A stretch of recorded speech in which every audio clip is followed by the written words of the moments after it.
everyone, and welcome to today's LinkedIn Live.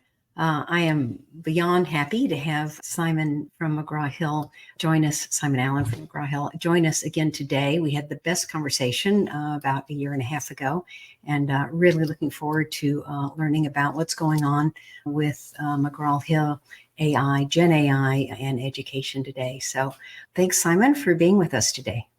Thank you, Karen, for inviting me back. It's a pleasure to see you again. Terrific.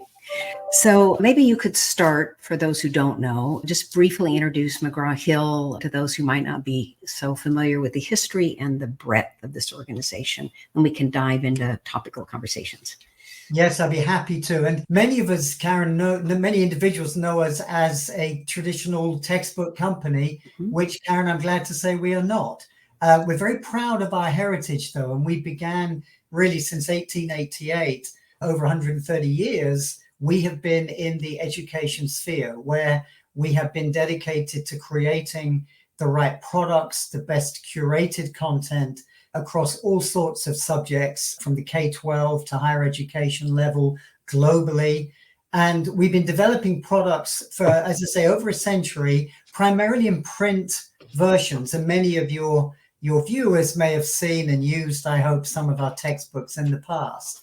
Increasingly and significantly so in some of our business, that has completely transformed into digital delivery. So we now see ourselves really as a platform company focused mainly on digital subscription business, where the students, still the same market sector, our students, be they in K-12, higher education, professional education, med students, etc., our customer base now utilize our materials primarily through our platform, Connect and Alex, and our open learning platform and SimNet. We have various products that we're very proud of. So now it's best to think of us as that integrated education and technology company, where we first and foremost always value our content the highest. We take that very seriously, how we commission and develop and ensure the quality of our content, now integrated into very elaborate and innovative platforms that makes the teaching process easier than it ever has been. That's a potted history of McGraw Hill, Karen. Well, that's well done in only a matter of seconds for all those years, over a century, 150 now or so. So terrific. Yeah. So when we last met, which was early in 2022, AI was not yet a talking point. I think many companies were using it, I'm sure, including yours. But we talked mostly about this multi-decade shift to digital and the acceleration brought on by the pandemic and sort of the heroic efforts, I'll say, of your team and many others to get us through that. So I'm sure you've been using AI for some time, but I'd love to talk about how you use it, and specifically sort of beyond AI in general, about Gen AI and education. Yeah, we actually were using the AI and talking about the AI narrative for about 10, 12 years, Karen, because as you may know, there's a division of our company we're very proud of called Alex. And Alex provides personalized learning purely digitally through artificial intelligence. And it's focused on math primarily and some chemistry. And we have been integrating that platform into our education process for the sciences, for math and chemistry particularly, for over a decade. So we have been very familiar with the value of AI and the real crux of allowing personalized learning. It means that you can have a math student who may be struggling in certain areas or may be advanced in certain areas. That individual, either by herself or with her teacher, can go through all of the components of the subject of mathematics and understand fully how they're progressing. And we can personalize the direction of the questions that we deliver based upon answers. And it gives us a very good flow of ability. We can track the students and we know that they improve their performance by using AI. Now, generative AI is, I think, what you're referring to. Of course, that was a year and a half or so ago, and my word, wasn't it hysterical. Now, you know as well enough at McGraw Hill to know that we don't believe in hysteria. What we do believe in is a very thoughtful, carefully orchestrated approach to using any new technology as a tool. And Gen AI is really another tool. There are many of them now in the technology skill sets for teachers. But we see Gen AI as another tool allowing teachers probably to save a significant amount of administration time. It allows us to create products, again, very thoughtfully, that will integrate more into the softer skills, not just math and science, but elements like reading and writing. How are students developing their reading, writing skills? How are we embedding their learning as we think about taking them through different courses, again, in a very personalized way? Generative AI allows us to do that in a much more robust way than we ever could before. But again, let me emphasize, it's another tool. This is not something that we are rushing to market with. It's not something that's going to change the fundamentals of the teaching process, either for the student or for the teachers. We believe very firmly that we can use Gen AI to further actually the relationship we have with teachers and with institutions. It's very important we do both. And therefore enabling a bit more time for the teachers to spend with students on what's most important. Because we know over a century that the most important element of the teaching learning journey is the relationship with the student and the teacher. There's no technology tool that needs to change that. It's very important we never forget that that's a critical part of the learning journey. I'm so glad to hear that, because I would hate for, in my own past, Mrs. Rich and Mrs. Reagan to be replaced by someone who may or may not sound like Scarlett Johansson. Yeah. So it's a teacher's aid, right? In some ways. Yes. Yeah. I mean, it's a very effective aid. And don't get me wrong, when we use it correctly, and we are now, we've launched a few products in the last month. There will be many more to come as we go back to school in the coming weeks and months ahead. It's a very effective way of helping teachers understand how their students are progressing. And why not have another, if you like, virtual teaching assistant to help the students understand where their reading could be improved and where their writing skills need work, as well as what they're doing in mathematics and some of the sciences. It will certainly help the teaching community. I would say there are some that are very anxious about it, Karen, and that was certainly the case a year ago. I think the anxiety levels are still quite high because teachers have an enormous job, and frankly, their tasks, I think, are getting harder and harder as the months go by. And because of that, you're seeing some drop off from the teaching community, which I think is a terrible shame. So we're trying to create the tools that will ease that anxiety, make teachers' lives easier, obviously help students learn the material and allow teachers to use the data. This is key. The data that all of these huge amounts of information that we get from each student as they're learning the subjects, it allows the teachers to utilize that data in a way that will help them understand where the students will go wrong and therefore help them with more of their successes to make sure they do the right things going forward. So even more personalization, right, if you will. I correct me if I'm wrong, but I think there is students are showing up to school today, at least I've read, even less prepared or maybe ill prepared compared to how we were. And it must be very difficult for teachers with big disparities in the classroom about where students are starting from. I mean, I think at least in as I understand it, we in the past we showed up with sort of not an equal footing because we grew up in different households, but a more equal footing than what we're seeing today. Is I wonder if that's true for you, and maybe you could then give an example of how this platform and implementations are able to personalize for kids. Yeah, it's a very, very good question with a lot to think about, because what you said at the beginning is absolutely right. For many teachers, and this could be third grade, this could be ninth grade, or it could be first year university. And I spend a lot of time in the field talking to teachers and professors and educators at every level. And what I heard last fall was some pretty scary comments about students that just went back last August, September, nearly a year ago. And that was that they were going into university. the least prepared that they had ever been. And I was talking to a biology instructor at a university on the West Coast. I won't name which one, but she said to me that she had never, in 30 years of teaching intro biology, both non-majors primarily, and some majors courses, she said, I have never seen students less well prepared for their university courses. And I asked her to elaborate. And just as you said, Karen, she talked about their ability to read, their ability to digest the material that they are reading, but most importantly and sadly, their ability to devote time in an uninterrupted fashion where they would read and digest the material that they're faced with. They don't want to do that. She said to me, how do we engage this level of student? How do we make sure that these students are going to be utilizing the material we give them? If they're not going to read or engage, it's very hard for us to teach. So what we've created, there are a number of products, but there's one I'll mention particularly.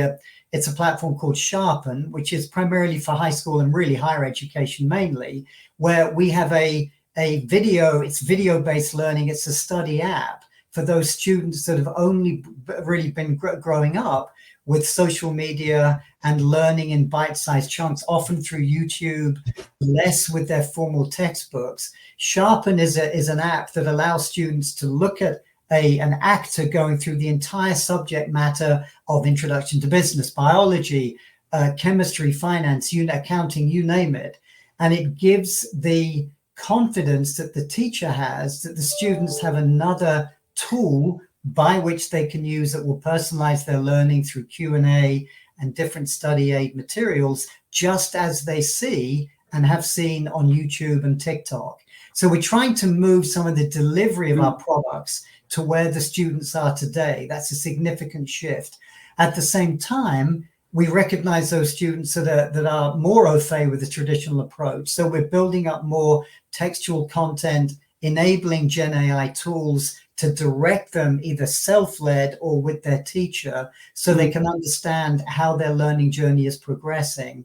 This gives the teacher more time, as I've said earlier. So we're trying to work through technology with, I should say, technology and through our programs, through our content in a way that resonates with the student today. That's different than, if I may say, when you and I are at school.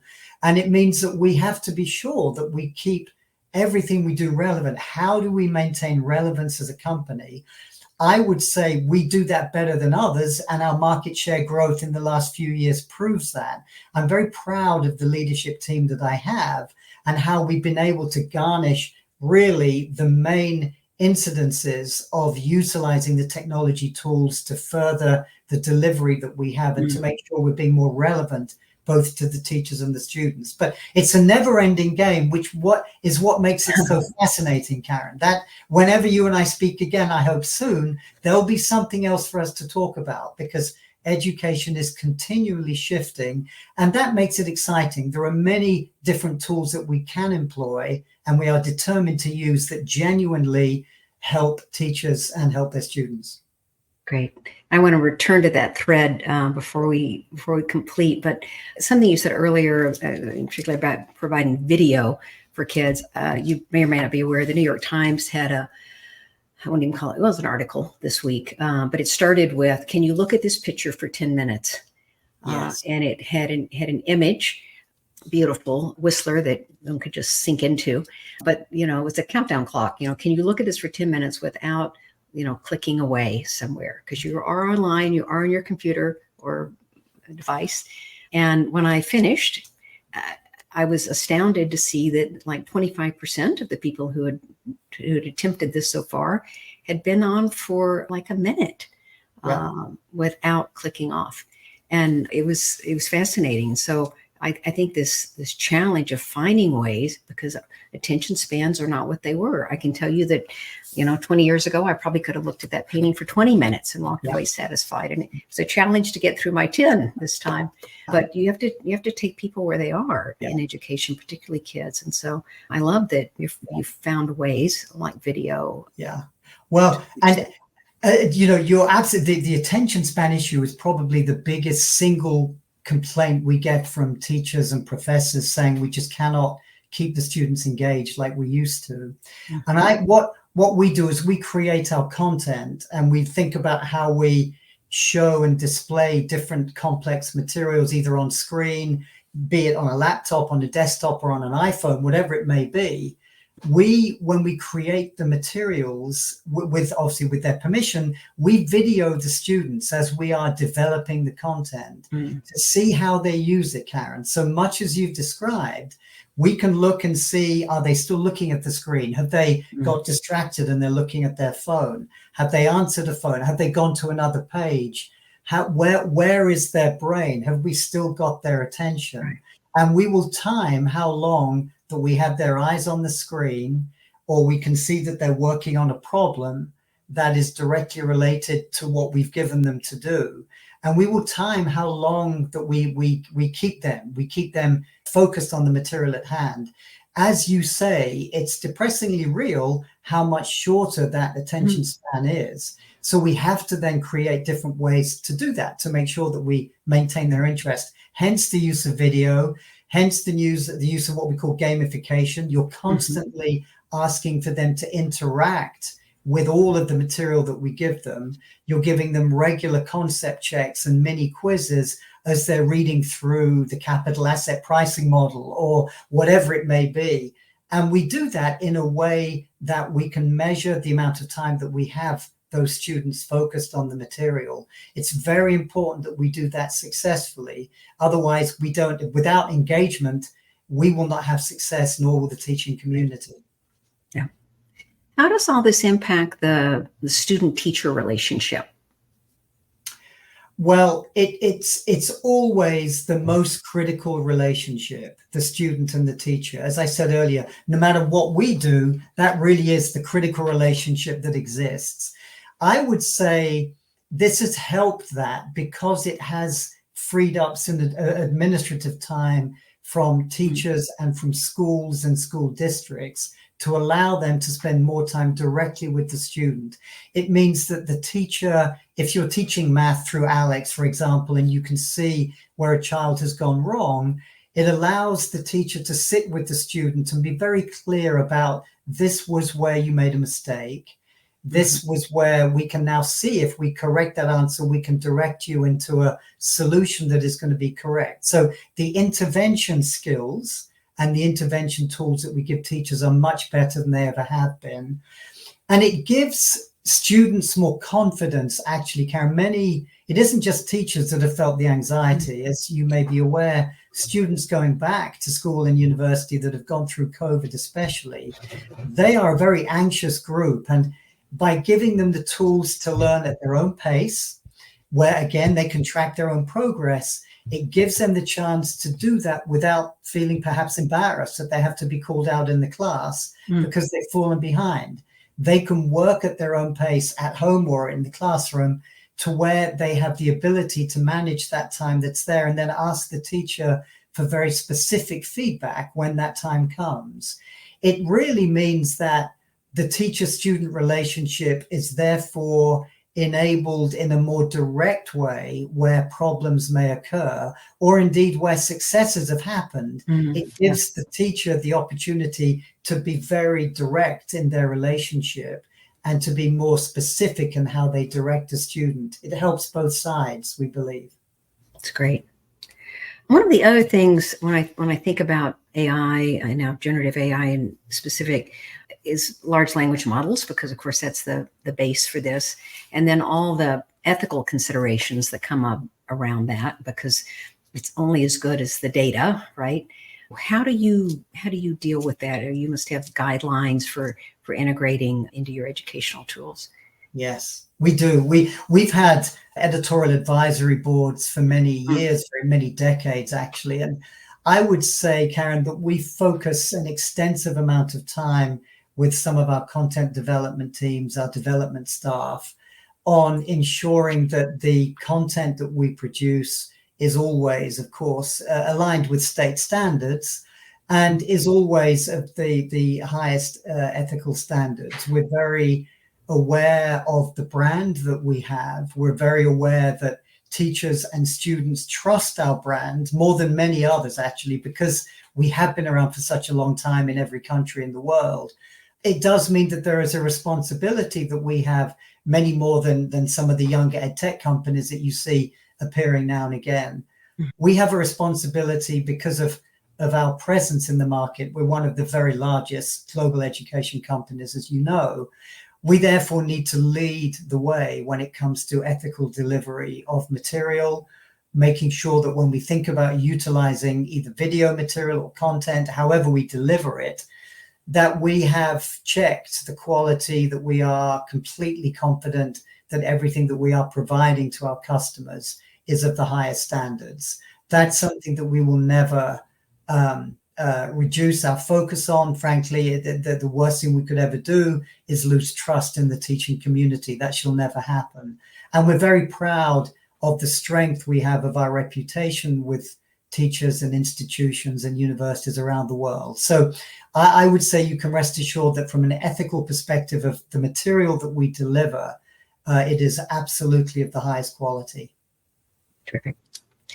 You mentioned global, and of course we talked earlier about sort of the depth at McGraw Hill, but there's also this breadth of covering the globe that you and I spoke about briefly in our former chat. And by the way, I'll put a link to the former chat in the show notes for anyone who's listening and wants to sort of double down on Simon Allen and McGraw Hill. But how important is global collaboration? How are you dealing with this on a global basis? It's very important for our business and all of our business units from K-12, higher education, professional, all of those, the particular content, the platforms that we utilize to deliver the content, they are available around the world, Karen. So we have a group of very expert sales staff and also editorial teams that make sure that we are localizing content for the particular market for which it's delivered. You can imagine in markets like the Middle East, it's very important that we're able to adapt some of the material that we have that's local for that market. And not just there, it's the same in Canada. It's the same, of course, in the UK and other parts of Europe and Asia, where you need to think about how you make content relevant for every student wherever they may be. And that's becoming easier for us to do because, again, we no longer need to think about print books that can often take 3 to 4 years to be revised. We're now talking about the instantaneous delivery of our platform. A student will subscribe to Connect and we will give them the Australian version of their economics title or the UK version of a particular title in accounting, for example. And obviously Spanish language for Spain and for Latin America. And the ability for us to do that is now much, much easier with technology. We can be more direct in how we think about translations and adaptations. We can be very swift at how we think about basically representing all of our pure US content all over the world, particularly in the medical field. And it is an instantaneous process. We tend to think about our business now as a global business because it's so easy for us to adapt and transform any of the material we have to each global market. So we're very strong in Europe, the Middle East, Asia, Australia, Latin America, Canada, pretty much everywhere. And I've had the pleasure of visiting all of those contents multiple times in my 38 years of doing this, Karen. So long may that last. Terrific. Let's end a bit with that you have a long history both in the industry and at McGraw Hill. I did hear you say in another venue, if you're in this industry for 3 years, you get hooked. Yes. So why is that? Thank you for reading the other material. It happened to me. I joined this industry as a sales rep in 1986 in Dallas, Texas. Don't be confused by the accent. I'm not from there. I'm of course from the UK, and it was an ad in the Dallas Morning News, and here we are. I haven't looked back since. And I realized then, and I realized after 38 years, that it takes you about 3 years to really understand the value of what we do every day. I recently hired a new CFO, Karen, who said, the thing I love about McGraw Hill, he's been with us now about 3 or 4 months, is that it is truly a mission-driven company. And he said to me, I've never actually worked for a genuinely mission-driven company before. And I was appalled at that. And I said, goodness me, I've only ever worked for a mission-driven company. This has been an industry for me, and McGraw Hill especially, that is really critical for helping society. If you think about it in its rawest terms, society benefits only when you educate your population. That's how you can do all you can to improve society. That is what we are doing at McGraw Hill. It sounds very grandiose, but at its fundamental level, it's quite true. We are here to help educate the world, and that's what we are intent in doing. When you've been doing it for about 3 years, in any position, be it in our content delivery team, our platform development individuals, of whom we have many, our sales staff, of course, of whom we have many, if you are into what you do and you have been doing it successfully for 3 years, you will find it very hard to leave, because it's such a wonderful industry, it's such an important industry, as I say, for society. It's a wonderful business for individuals that are focused on business genuinely. It's a very strong, high growth area that will always be with us. And the TAM, the total addressable market for education globally, is huge, and it therefore becomes and shall always be a very attractive sector. Yeah, terrific. Well, I think that's a great place to leave it. I wish you and your team all the best in your mission to educate the world. And again, thank you for being here.